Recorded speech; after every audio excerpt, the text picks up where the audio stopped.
Alright, we're videoing in the dark. Or we're working in the dark, so having the video on is helping us out.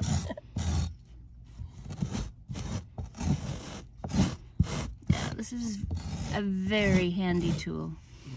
I would definitely recommend it. Oh yeah, look at that. That's really scrubbing it up right there.